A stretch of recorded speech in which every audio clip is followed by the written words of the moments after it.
Welcome to the AI Research Roundup. I'm Alex.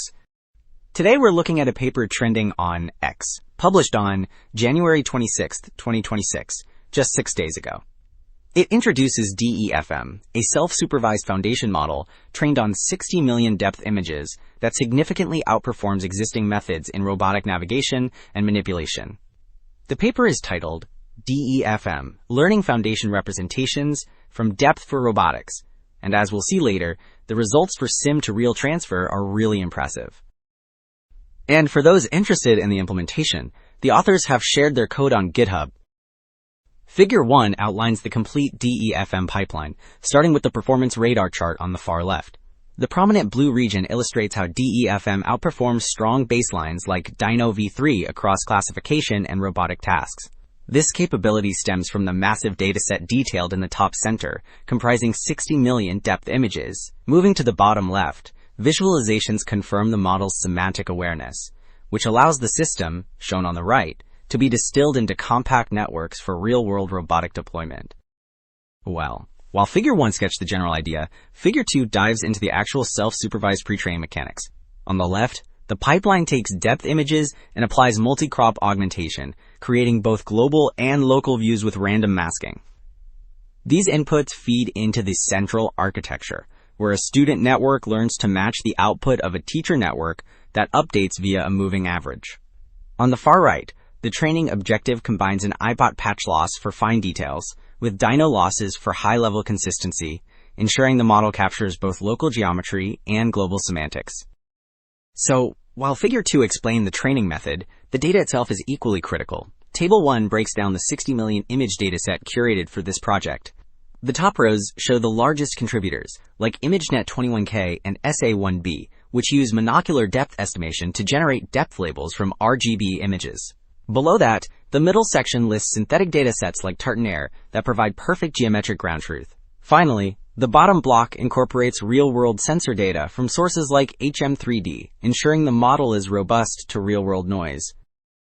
Alright, we've seen how the massive dataset trains a powerful foundation model. Now Figure 4 shows how to compress that intelligence for efficient deployment. The top row depicts the heavy VITL14 teacher, which produces high-quality spatial and class tokens from input images. Below it, the bottom row introduces the lightweight student network designed for real-time use.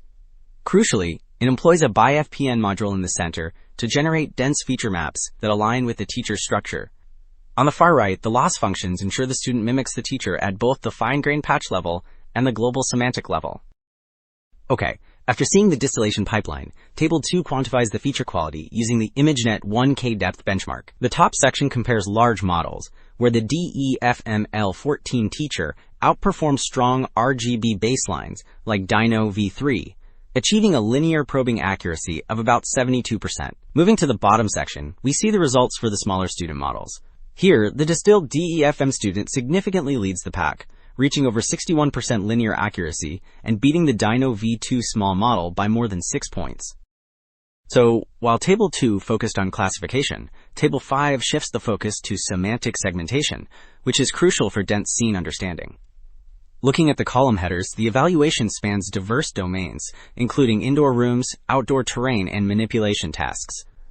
In the top block, the DeFM large model secures the highest scores in most categories, significantly leading on the outdoor tartan ground dataset.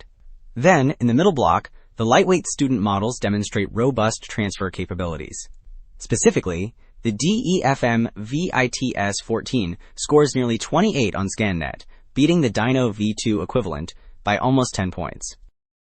Well, having validated the semantics, Table 7 tests the features in a dynamic navigation setting. The metric here is success weighted by path length, or SPL, on the habitat benchmark. Notice the top row. A ResNet 50, trained from scratch, sets a very high bar, achieving a score of nearly 0.9 on the Gibson dataset. In the middle rows, we see that standard models like Theia and Dino v2 lag behind. However, the bottom section highlights that DeFM outperforms all other frozen encoders. It achieves results comparable to the specialized Scratch baseline, which confirms that these general-purpose depth features are robust enough for control policies. Wrapping up, two main takeaways stand out. First, DEFM proves that depth is not just a secondary modality. It carries enough semantic weight to drive complex robotic tasks on its own. Second, the success in sim-to-real transfer suggests that depth-only foundation models might be the key to more reliable deployment in the wild. That's it for this episode of the AI Research Roundup. I'm Alex. Thanks for listening.